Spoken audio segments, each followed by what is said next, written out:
에이, 조선과거 왜 그 정도 그 따위야, 이렇게 손가락질하면 절대 안 됩니다. 근데 이렇게 시험장에 커닝이 횡행했던 이유는 뭐냐면, 옛날에도 커닝을 하는 사람이 있었어요? 조선시대 과거 시험장에서 커닝하시는 선비들 있었습니다.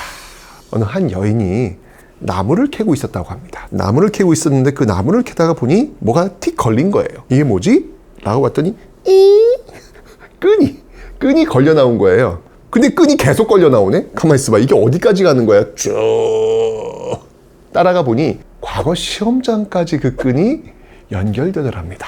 바로 그 끈에다가 대나무 통에 답안지를 담아가지고 슝!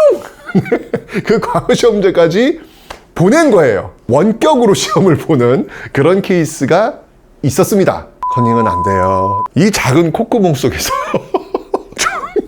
답안지를 빼가지고 돌돌돌 말아가지고 펼쳐놓은 그런 커닝 페이퍼도 있었고요. 이게 하나의 팀 플레이가 됩니다. 자리를 맡아주는 사람, 글씨를 좀 예쁘게 써주는 사람, 답지를 슬쩍슬쩍 불러주는 사람, 뭐 이렇게 팀을 짜가지고 시험을 보는 그런 모습들도 있었습니다.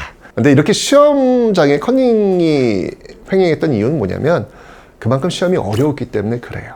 이 당시에 과거 시험에 합격하지 않으면 그 가문의 영광 이어갈 수가 없었기 때문입니다. 조선시대 공부는 여러분들, 나를 위해서 공부하기보다는 집안을 위해서 공부해야 되는 그런 중압감, 부담감이 있었거든요. 그래서 어떤 방법을 쓰든 합격해야만 한다라고 하는 이런 부정행위들이 있었다는 것이죠. 큰별쌤, 그럼 과거 시험은 엉망이었네요. 에이, 조선과거 왜 그 정도 그 따위야, 이렇게 손가락질하면 절대 안 됩니다. 조선이란 나라가 몇 년 동안 유지가 된 나라예요?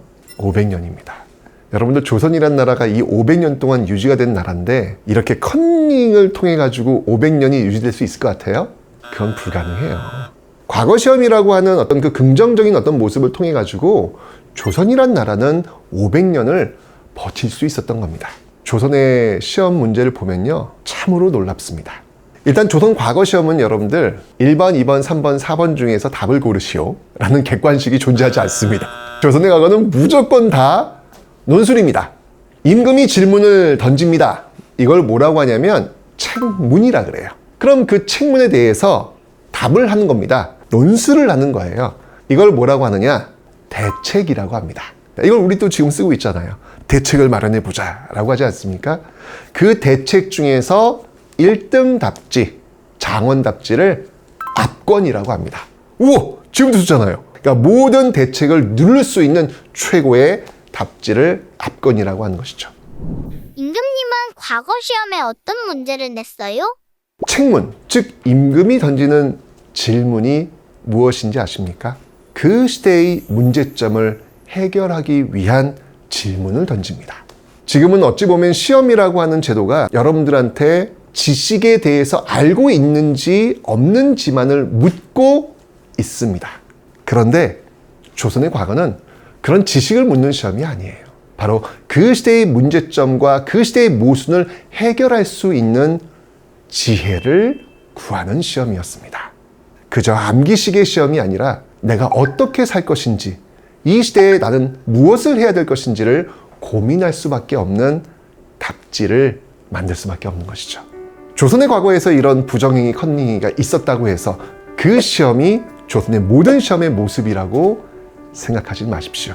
조선의 과거는 지식을 묻는 시험이 아니라 지혜를 묻는 시험이었기 때문에 그 500년을 버틸 수 있었던 것입니다.